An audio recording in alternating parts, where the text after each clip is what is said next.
Now you can enjoy the happiness of the holidays for the next 6 months by paying less and making more money by getting 180 days of picks from your favorite handicapper at a huge discount. This limited time Christmas special gives you a 90-day all-access pass with a handicapper of your choice at WagerTalk.com, plus an additional 90 days of all-access passes at no additional cost, an $849 value. This comes out to just under $5 per day, includes all sports released and any 5% best bets, normally priced at $35 each. Your access with your handicapper will cover NFL through the Super Bowl, college football through the national championship, any NBA and NHL action, including playoff games played during access and the start of the MLB season. Plus, if your handicapper does UFC, soccer, tennis, or any sport, yep, it's included. Happy holidays from everyone at WagerTalk.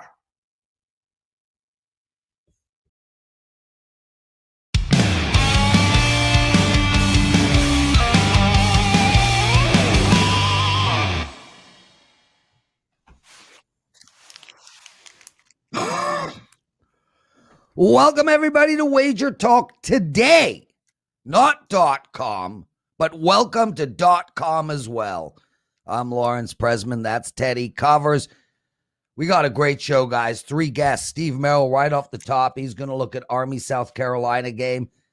And the College of Charleston, which I hear, by the way, is a magnificent area.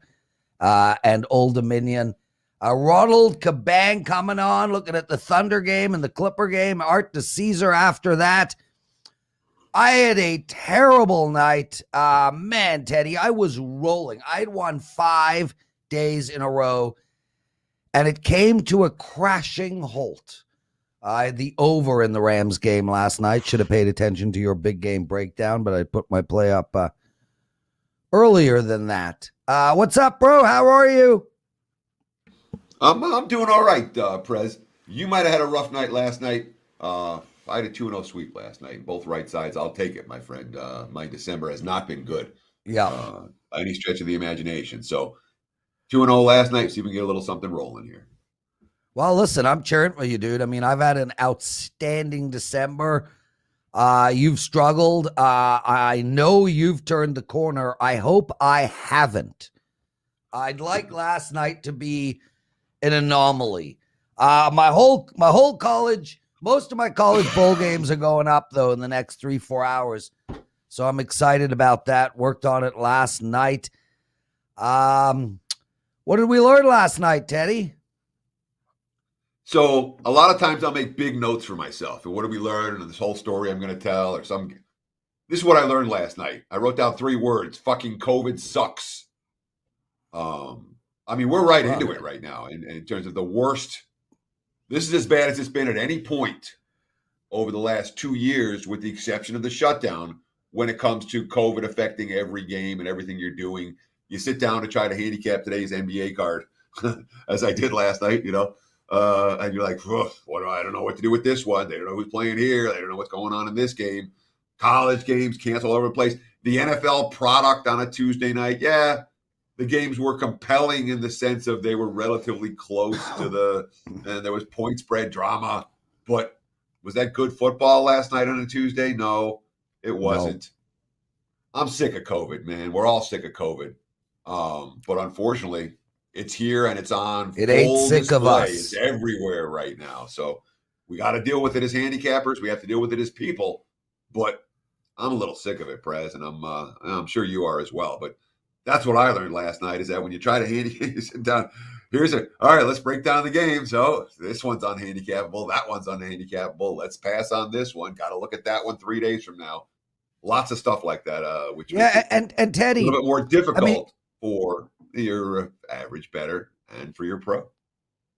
Yeah, and the thing that people don't realize, and I was talking to a friend of mine recently about it, is, as a bettor, you could wait, like the game starts at 7:05. You could place your bet at 6:59. You can wait and get the best info.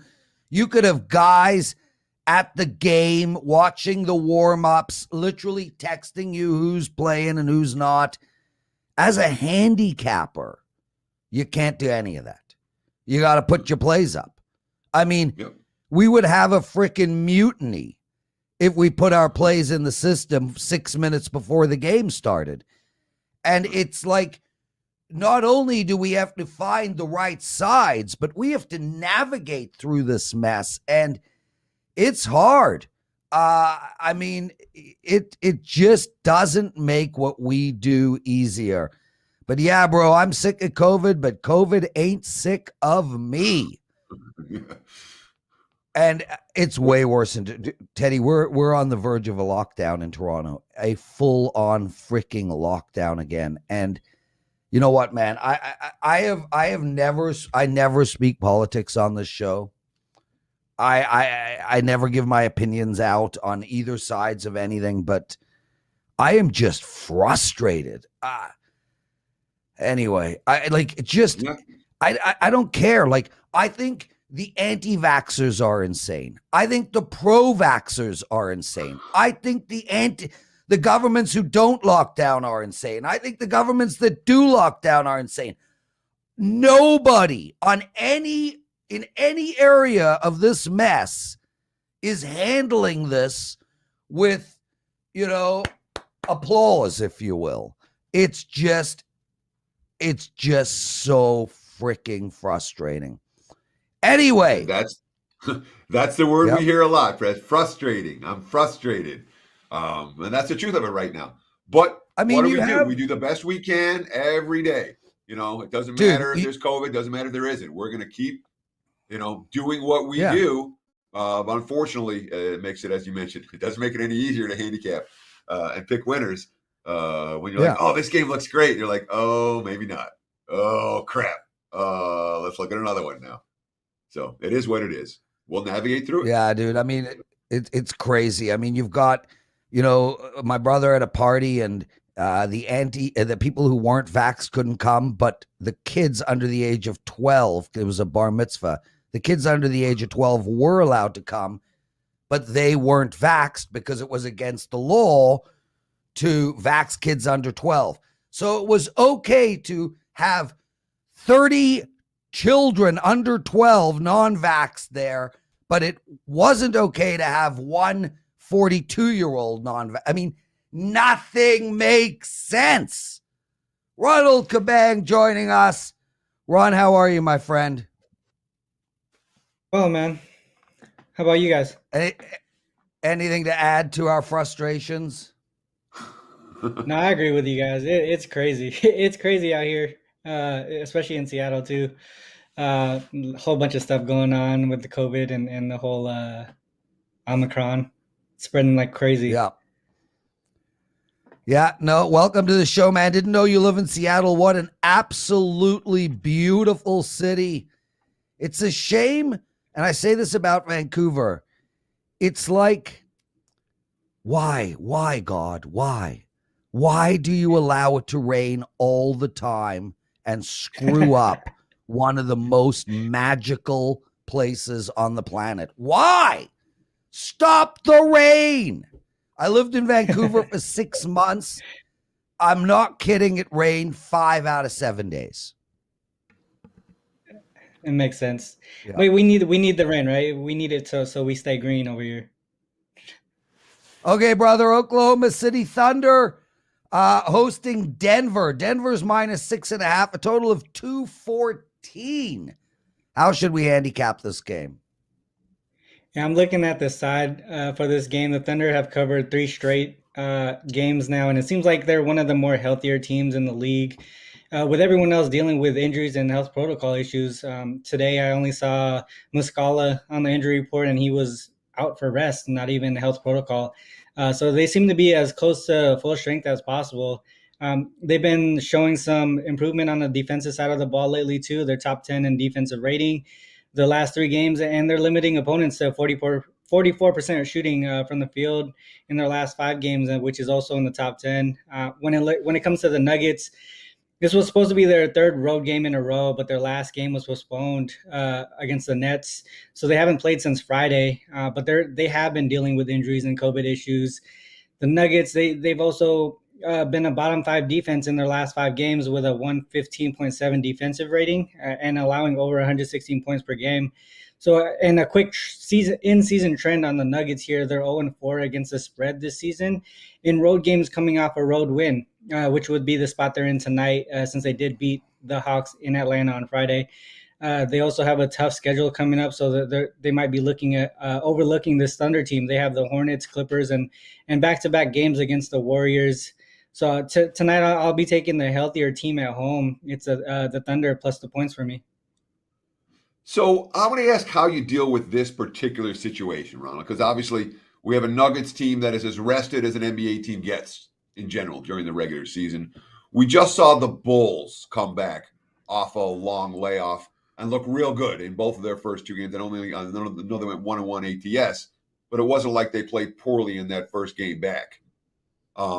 Denver with a significant rest edge here. Do you think that helps them or hurts them for tonight's game? I know you don't like them as a side, but I'm saying in these spots, how are we going to deal with the extra rest? Yeah, I see what you're saying here. There's situations where there's teams who do well with rest. There's spots here where, when I look at trends and situations in season, one thing that I looked at was when a team has 2 or more days rest over the other team, and it's really a mixed bag. I think here we have to look at the matchup itself, right? We're looking at a really healthy team, whether or not the Nuggets are rested. And in current form, the Thunder also, they've been playing well, and they're improving game by game the last few games. So to me, it's more of the matchup itself than the rest on the Nuggets side, and that's why I'm going with the Thunder. Ronald Cabang, everyone. You can find him at Sports Memo. Ronald, you and John Ryan do a show. Man, I tell you, John Ryan, Teddy, this guy is the hardest worker. I hear it in the back office. It's like he wakes up at 5 a.m. and it's like, how many shows can he do in a day? He's trying to find ways to do shows. He's like, I'm going to do a show today on the Clippers' first quarter bet. 25 minutes. I need to find a guest. It's unbelievable. Ron, tell us about that show. Yep. Of course, John Ryan will be on Cover It with Teddy Covers this week on SiriusXM channel 159 on Sunday morning. Of course he will. NFL with John Ryan this week, who, no again, doubt, is being aggressive no and looking doubt for shows. Ronald, talk about the show you're doing with John. Yeah, so I do a show with John Ryan over at Sports Memo called the NBA Triple Double. We do it every Monday, Wednesday, and Friday. We call it the Triple Double simply because you have 2 cappers analyzing 3 games of the slate. We give out useful trends, metrics, and we also give our best bets for each game. Currently, we're on a 20-6 run over our last 8 shows. We give out free plays with analysis on every game, and we're on a 26 run. I mean, what more can you say? So just make sure to follow me on Twitter or subscribe to the Sports Memo YouTube page so you don't miss out on free money. Yeah, and thank you for doing that, Ron. I mean, you too, man. Young guy, really ambitious, hard worker. We love having you as part of the group. LA Clippers -5.5, a few 6s out there against the Kings. 219.5 is the total. How should we bet this play? Again, I'm looking at the side here. The Kings have lost 5 of their last 7 games, mainly due to their defense. Their defense is 29th in the league so far this season in defensive rating. They're also bottom 10 in allowed points off turnovers, second chance points, fast break points, and actually dead last in points per game. Points in the paint per game in their last 10 games. Not only that, they're allowing opposing teams to shoot over 40% from the 3 during that time span. So they're giving up points at all levels. The Clippers, they've lost 3 in a row now, including an outright loss to the Spurs in Paul George's first game back since December 6th. But having George back is actually a big boost defensively. Their defensive rating this season without George is 114.6, but with him it's 105.1. So that's a huge difference when it comes to defensive rating.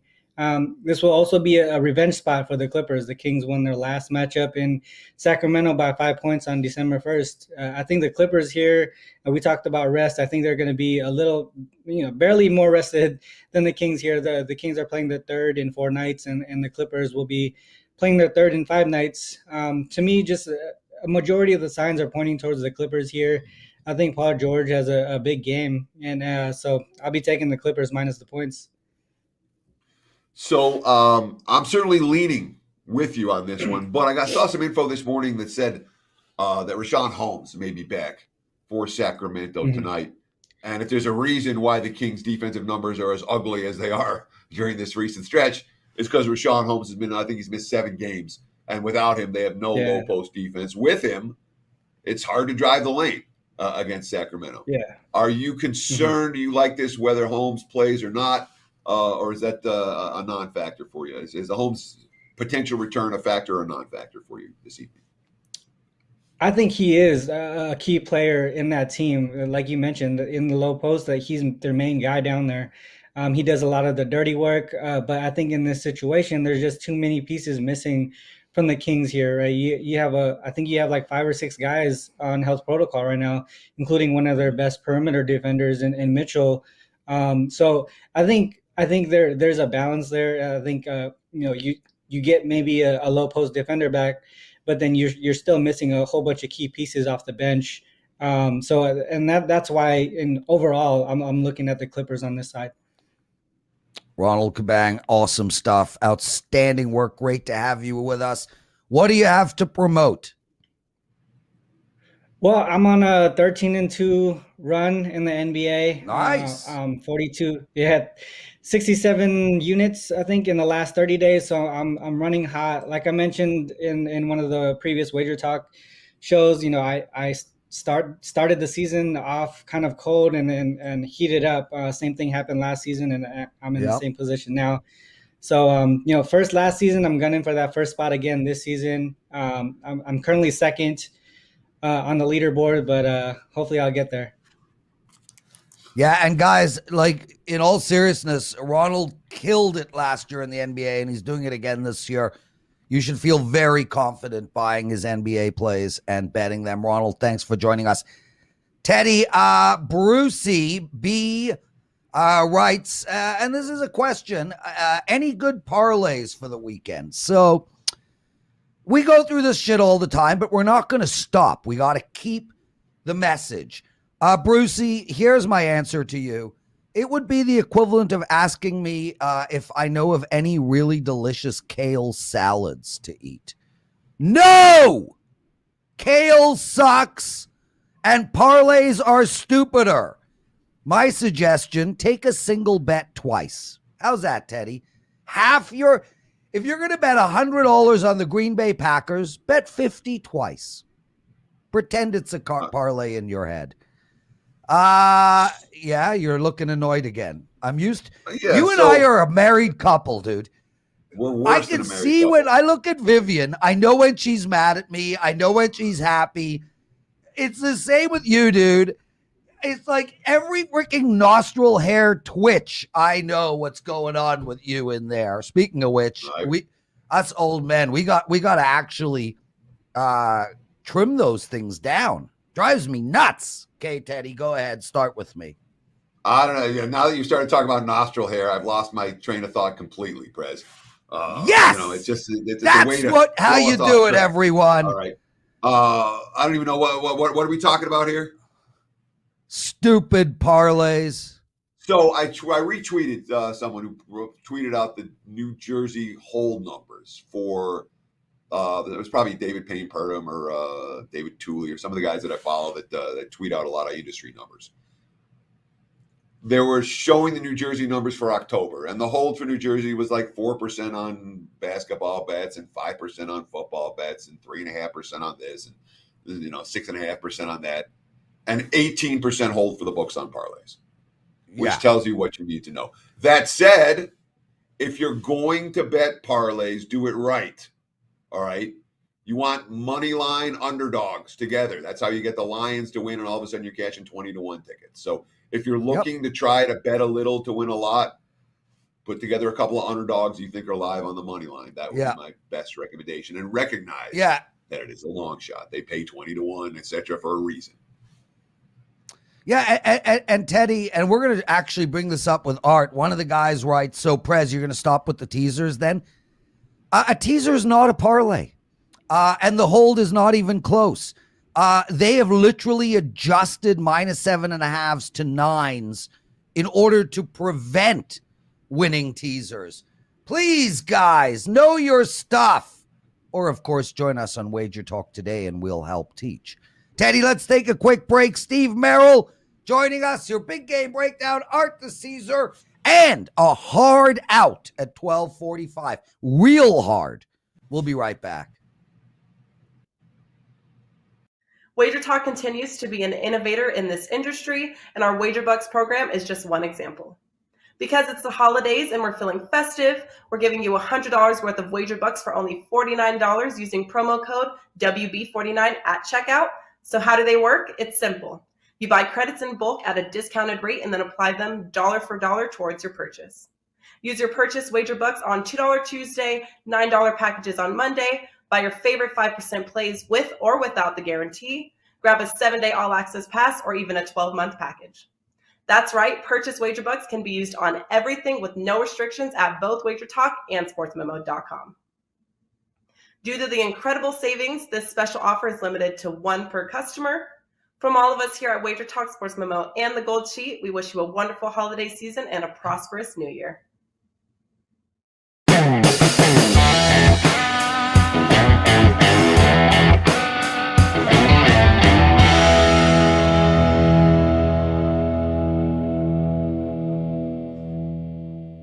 It is time for today's big game breakdown. Let's talk Camellia Bowl on Christmas Day. Right now, looking at the WagerTalk live odds screen, I'm seeing Georgia State -6, total of 51 against Ball State. And look, let me start with this. The MAC has not had a great bowl season. The MAC rarely has a great bowl season, and this year has been no exception. That being said, the one MAC team this year that was good, that's played in a bowl, that has been, and I mean good in terms of good character. We saw them fight from behind, and they ended up winning a championship out of Northern Illinois, and they covered and had a chance to win in their bowl game. I think Ball State's of that same character. I like the Cardinals plus the points. Again, this is a team that went 7-1 last year, won a MAC championship, won the Arizona Bowl. That was the first bowl win in program history. The sixth-year seniors, the quotes, the reason we came back was because we could run it back. Run it back is still the saying. It's still within us. Want to run back that roll game. Let's get it the W again. So this is a team with the senior leaders that we like. A team that didn't have a great regular season, but had enough to get back bowling. And perhaps more than any other factor, when we look at this Ball State team, their statistical profile is not pretty. They won a bunch of games where they were outstatted. They were out-yarded in game after game after game. At this stage of the campaign, and I've said this many times throughout the course of the season, I don't think you could beat college football betting stats. But at this stage of the campaign, a lot of the money comes in and says, look at the statistical profile. Ball State stinks. This team they get out-yarded every time. They're missing the character aspect of it. The veteran QB and Drew Plitt, Plitt, I should say. The last game here was one of those memories. We're just taking the time to take it in and realizing the things we've accomplished. But I definitely did a lot of reflecting that week. But I'm lucky to come out with a win. Happy about that. But now it's business. Back-to-back bowl wins is a phenomenal accomplishment, even greater than just going to a bowl game. This team's coming to play. They have the character I want. And they have a bad statistical look, and that means the money comes on the other side. It's been trickling on Georgia State. It's going to continue to trickle on Georgia State. We may see 6.5s. We could see 7s by kickoff. I'll take my character team on Christmas Day. Ball State plus the points. Maybe take a little look at the over in this one as well. I'm not convinced this is going to be a defensive scrum. But there you have it. The Cardinals plus on Christmas Day. There's your big game breakdown. Teddy covers. Nicely done. Dude, I've been writing some stand-up comedy. I've got a bunch of notes of topics, and I don't know, man. Should I try it? Should I do amateur night? I did it when I was like 25 or something. It was a nightmare. I'm sure I've told you the story where they got my name wrong. I thought I was last up, but I was first up. Had no jokes prepared, got booed off the stage. Should I do it again? Should I give it a go? I got some good material. I'm going to try it out in these shows too. Yeah, and all your free time and your spare time, a guy with nothing to do. Yeah, you should be writing jokes and doing comedy nights, Prez. Knock yourself I don't even know what the hell that means. Like, honestly, was that sarcastic? Was the first part sarcasm? How many sports are you handicapping right now? You're like, yeah Teddy, let's go out. I'm going to spend my time writing comedy. Well, I don't sit there and freaking rack my brains. When it comes, it comes. Dude, the piece I'm working on right now, I'm going to tell you, Teddy. I'm working on a piece about. Recognize that you're wasting time on a 3-guest hard out. There you go, guys. You don't get to hear my joke because dour, annoying Teddy doesn't want me to say it. Oh, well, Steve Merril joining us. Steve, next time I host with you, will you allow me to make people laugh and entertain them? I've actually done stand-up comedy twice in my life, Prez. We'll talk about it some other time, but I've done that actually. I did well. But Teddy, you're like the Stephen Wright of WagerTalk Today, and he was a good dry comic, so we could see that. He's not Stephen Wright, dude. He's just miserable Marvin. Anyway, Stephen Wright, for what it's worth, my favorite comic of all time, bar none. I think we've talked about that before, actually, Teddy. Jim Jeffries is mine. Jim Jeffries. But Steve, I'm going to tell you the story at 100 miles an hour. I don't care about Teddy. Get Teddy off the screen, Dan. Just remove him. Freaking annoying guy sometimes. Steve, at 100 miles an hour, my first time ever doing stand-up. It was in like the early 90s. You had to leave your name on an answering machine at 8 a.m. and then you call back, and they had my name mispronounced. I called back to find out if I was on. I was on. I show up at 4 o'clock. I tell the guy my name. He says, "You're going last."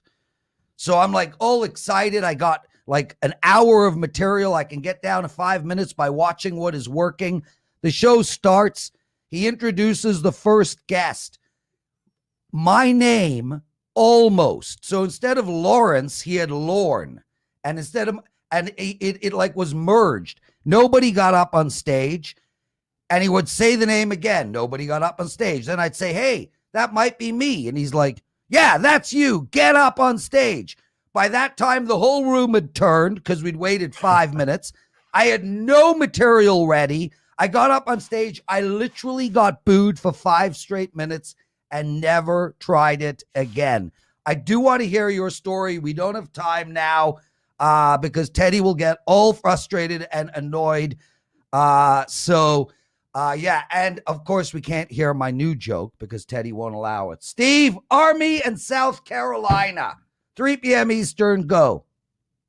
Yeah, it actually involved a Jeffrey Mayer joke in 1996 when he interfered in baseball. I combined sports and baseball, so we have to, our comedy and baseball. We have to talk about it sometime on the Prez Merril podcast coming soon. Yes. A quick note, guys. College basketball is going really well. Number 1 last year. I'm number 1 again this year. William & Mary plays in about a half hour. They're 0-11 straight up in ATS. We'll see if that breaks at Valparaiso. The other winless team plays at 4 o'clock Eastern today on Wednesday. Idaho State, a quiet 0-8 against the spread, is playing Cal Santa Barbara. I don't like to try to catch falling knives, but if you're going to play one of the two, maybe maybe Idaho State because they play very slow half court. But beware of those games. Going to look at the game at 3 o'clock Eastern here, a little afternoon for the live viewers here and the early watchers. And we talk about pace of play with college basketball. Army, South Carolina, not a high-profile game. It's on the extra board, and it's currently South Carolina minus 12 in most spots. But both teams play fast. And I always look to play slow down versus fast, but I also like to play fast versus fast when one team is a lot better. We talked about it last week here on the show with Georgetown covering over Howard. Same situation here. South Carolina, I think, will be in a focus spot. Both teams playing the top 50 pace in the country. The way you beat a better team from an SEC team is to slow them down. Army's not going to do that. And Army's defensive numbers are misleading. They've played a soft schedule this year. This is a step up in class for the cadets. Meanwhile, South Carolina taking a step down in class after losing to Clemson this past Saturday. That'll also ensure a focus spot, and they only have South Carolina State on deck. So I like the bounce-back spot for South Carolina, coming off their second worst shooting performance of the season. Shot just 33%. Last time they shot 28.5%. They came out and beat Georgetown by 13. I think they win this one by at least 13 or more against Army. Two fast-paced teams. South Carolina a lot more talented in a focus spot, 3 o'clock Eastern Wednesday afternoon. Merril says, take a look at the Gamecocks minus the spots over the Black Knights. Let's talk College of Charleston at Old Dominion.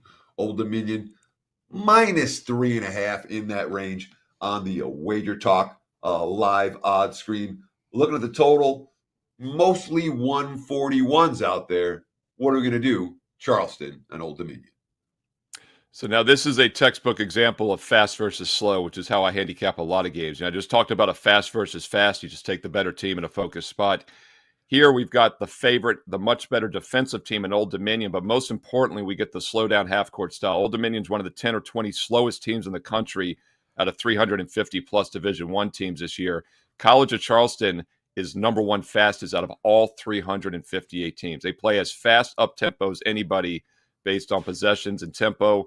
Old Dominion plays about as slow as anyone they'll face all season. So I like the matchup here for Old Dominion. Also like the fact that it's a step down in class once again for the home favorite here. They're coming off tough games, tough losses the past few weeks against Virginia Commonwealth and Richmond. Keep in mind they had about a week off after the VCU loss with the exam period. So it was a little bit of a flat spot against Richmond, yet they only lost by 6 on the road as an 11-point dog. They played well, only shot 34% though.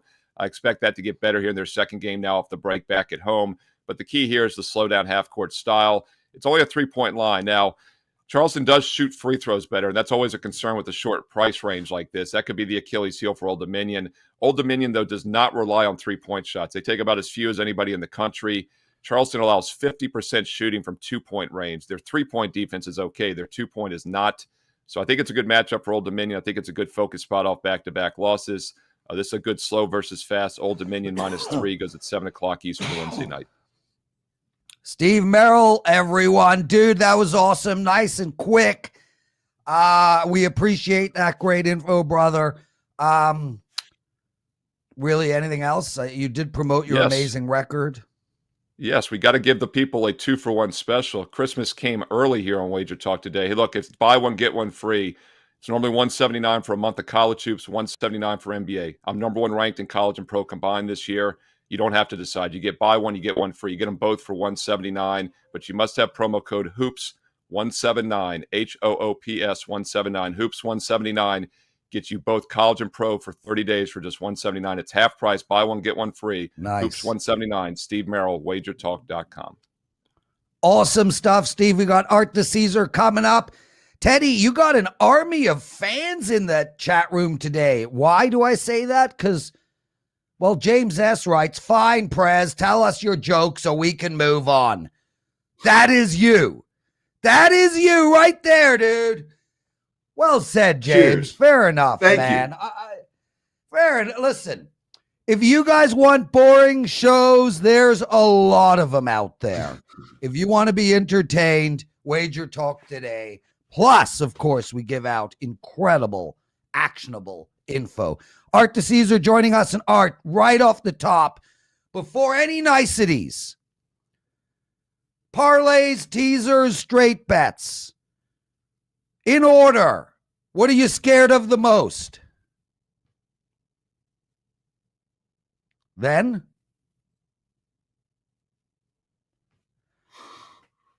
See...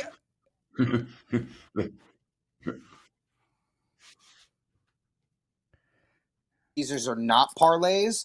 And, you know, we always have these questions like, hey, you know, you work on the other side. Do you make bets? Is that something you do? The only way I bet the NFL is teasers. So I'm a teaser guy when it comes to the NFL. So, yeah, we parlays, do them all day. Parlay cards, have fun, do whatever you want. Straight bets, teasers, parlays, no doubt about it. So many straight bets, professional bettors use teasers as a portion of their NFL equation every week, and that's the guys who are betting real money. Yeah, that's the absolutely case in the NFL only. Not in the, yes, and that's the advantage exactly. of teasers, of course, is because the NFL. We know how tight these lines are. We know how many games come down to one play, or at the end of the fourth quarter. That's good for teaser bettors. Well, and it's not only that, Teddy, and it's a great point you make about the NFL. It's not only that. Firstly, in the NBA, there's simply too many points scored in a game to justify that small tease. Sure. That's number one. And most of the time in the NBA, you're taking 4-point teasers. It makes no sense. In college football, you have two issues with teasers. One, the totals are normally on average higher than the totals in the NFL, giving you more points. Therefore, the more points in a game, the less important 4 or 5 or 6 points are when buying a teaser. And the second thing is they tend to run the scores up in the college football more so than in the NFL. So that's another reason. But Art, you mentioned straight bets scare you more than teasers. I bet a lot of teasers, and I would feel that a savvy bettor, especially that two team 6-pointer, I would think that you would be more scared of the teasers than the straight bets. We just see more straight bets. That's kind of just what it is. Teddy is right, though. People have kind of hopped on. Yeah. Not that the pro bettors have hopped on the teasers. I think they've always been there. But, even a guy like me who has been betting for 15 years of his life, I was a straight bettor in football. And then I realized, I'm like, these lines are way too tight. I'm going to pay my minus 120, and I'm going to bet a 2-team 6-point teaser.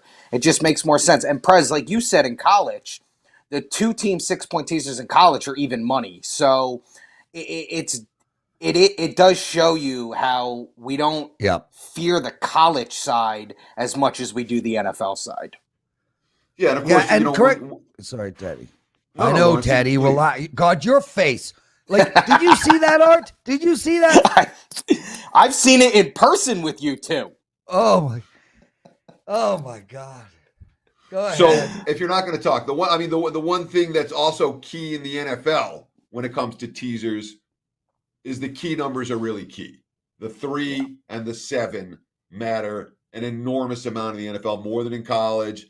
You don't have that same level of key numbers in hoops when you're talking about basketball teasers.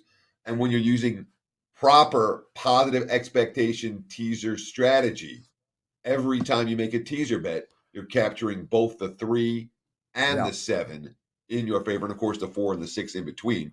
But that's with every teaser bet that you make, at least every teaser bet that the pros make. Agree or disagree, Art? Oh, I totally agree, Teddy. I think you hit it right on the head there. I think you can find a way, like you said, to manipulate the numbers in your favor. And we've had this talk on this show before. And Prez, I know you mentioned it before.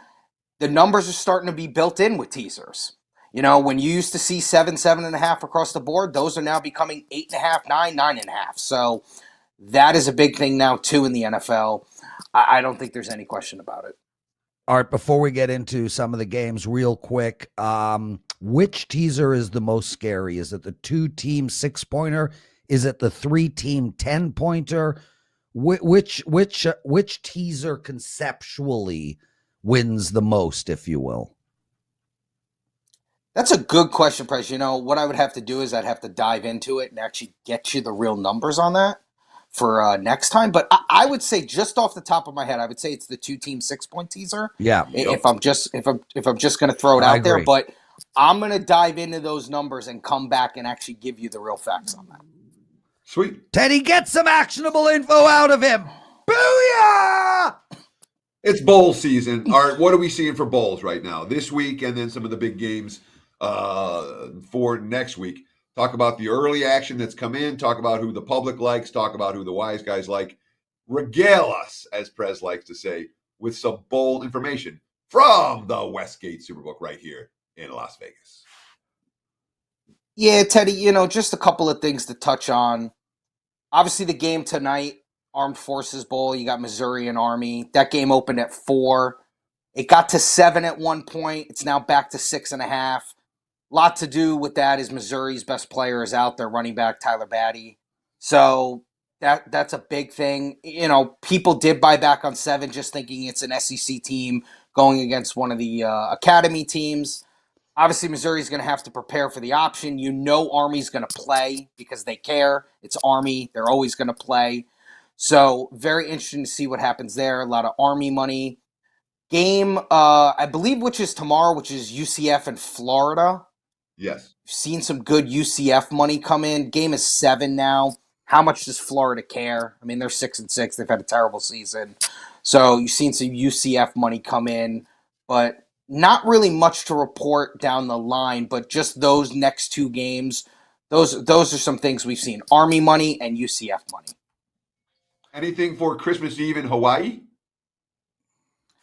I think when you look at that game, that Hawaii Bowl, where Hawaii's always in the game, basically, people like to take Hawaii in the game. They figure Hawaii's getting points. They're at home. I mean, what's really to say? I will say this about that game. That's the only game that day, right? I don't think anything else plays that day. Correct. So we'll see. It's not going to be Super Bowl action or heavy, but that's going to be the only thing bet that day. So it's going to be interesting to see what the handle ends up being on that game when you have nothing else to bet. So people will take the rainbows in the game, and it's the only game of the day. Art DiCesare joining us, Westgate Superbook supervisor, and an amazing follow on Twitter at ArtDice21. Art, 3 games. Let us know if you have any thoughts on them, where the money is at, where we should bet it. It's really the 3 football games pre-Sunday. San Fran, Tennessee, Cleveland, Green Bay, and Indy versus Arizona, which looks like it should be a must-watch football game. Any advice, any thoughts? Some good games, Prez, no doubt about it, off the Sunday slate. When you look at the Thursday game, Tennessee at home, Tennessee has struggled. They did not play well last week, even though they had an early lead against Pittsburgh. We opened that game, Titans pick 'em -1. It's now Niners -3.5. The Niners have been a very sharp team for the sharp bettors. The sharp bettors have really liked to take the Niners. Eagles are another team that they're kind of in the mix for the playoffs, maybe not on the big radar as far as NFL teams go, but sharp bettors love taking those teams. So a lot of Niner money coming in early on that game. Saturday games, pretty good games. Packers and the Browns. Browns obviously are going to be on a short week here. All the Packers do is cover numbers, but it actually has been Browns early. The money's come in plus the 7. So you've seen some Brown money come in. Obviously, Green Bay always takes money. Rodgers always takes money. Be interesting to see what ends up on the splits there. The Colt game is very interesting. Colts have been hot. People have liked to bet the Colts. We opened that game initially, Arizona -4, 4.5. Reopened it -2.5. It got to a pick, and now it's back to Arizona -1. So a lot of Colt money coming in early. I think Teddy had mentioned that he likes Arizona in the game. I believe you did say that, Teddy. I think this will probably be, pro bettors will probably look to take Arizona here. Public will be all over the Colts. Colts just beat the Patriots. Standalone game, last thing you see. So I think you're going to have a very nice split as far as the pro and the public bettors in this game. We've got just a moment left here with Arthur DiCesare, race and sports supervisor over at the Westgate Superbook. And I want to ask you this before we let you go, Art. What does Christmas look like for you? What does it look like in the casinos? What does it look like in the sports book? Are you guys busy? Is Christmas Eve dead? Are you working? Talk about the holidays for you and your sports book. Well, yeah, I mean, Teddy, when you look at these games, like even yesterday, obviously it was weird. We had 2 college football games, 2 bowl games. We had 2 NFL games. Obviously, hockey's on pause, but the NBA is still trucking along. College basketball is still trucking along. So it stays busy. There's plenty of games going on despite some cancellations. Obviously, we just touched on the Christmas Eve where you only have the 1 game. That will be slow. We'll close early that day because we only have the 1 game to focus on. And then come back Saturday. I'll be there Saturday for Christmas. We'll have games. We'll have 2 NFL games. We'll have a bowl game. We'll have everything else going on. So I don't want to say it's always business as usual, but in a casino business where it's 24/7, 365, it kind of is business as usual. So we'll be there. We'll be trucking along, and we'll have plenty of games to book, and it should be a lot of fun. Awesome stuff, Art DiCesare. Thanks for joining us, man. What a pleasure. What a show, Teddy. Ronald, Cabang, Steve Merril, Art DiCesare, your annoyingness. Me, I was magnificent today. I mean, I was Brad Pitt-like, if you will. Anyway, no daily presidential address today because Well, I got nothing to give you guys, and I don't want to waste your time. Thanks for joining us today, everybody. It is a falafel sandwich from Cafe Landwehr today, Teddy. Take us home. I can't take us home because we still have Arthur DiCesare, who gets the ability to promote Oh, something, blab. which is what we do with all of our guests. When they finish talking, you say, "What would you like to promote today?" Can we get Art back on to see if there's anything he wants to promote, if that is possible? Or we lost. There we go. Art, anything you'd like to promote today? Teddy, I like this better when he leaves. Oh, no, he's back. Oh, okay. Yeah, no, listen, guys, just come down to the Westgate. Come check us out. Tomorrow's Reduced Juice Thursday, minus 105. No totals, just side. You come in, you can bet some NFL games, some bowl games with the minus 105. You always come down, ask for Arthur DiCesare, check me out. I'll help you guys with whatever you need. Get set up with the app, some drinks, seats, anything you need. You come down, you ask for me. I'll be more than happy to help. And that is going to wrap it for the Wednesday edition of Wager Talk Today. Thank you so much for taking time out of your busy day to hang out with us. We'll do it again tomorrow. Same time, same channel, 9 a.m. here on the left coast, noon for you back east. Between now and then, enjoy the games and good luck.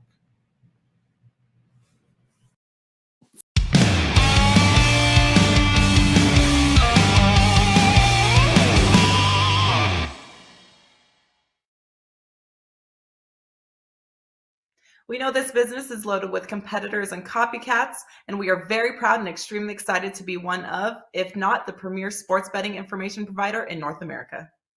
From a massive library of free picks and handicapping videos, daily shows, podcasts, and articles, our free live odds service, a team of the nation's finest sports handicappers supported with top-rated customer service, we pride ourselves on being the leaders in our industry, always looking to evolve and stay multiple steps ahead of our competitors. With that being said, we truly do want to let you know we appreciate your patronage.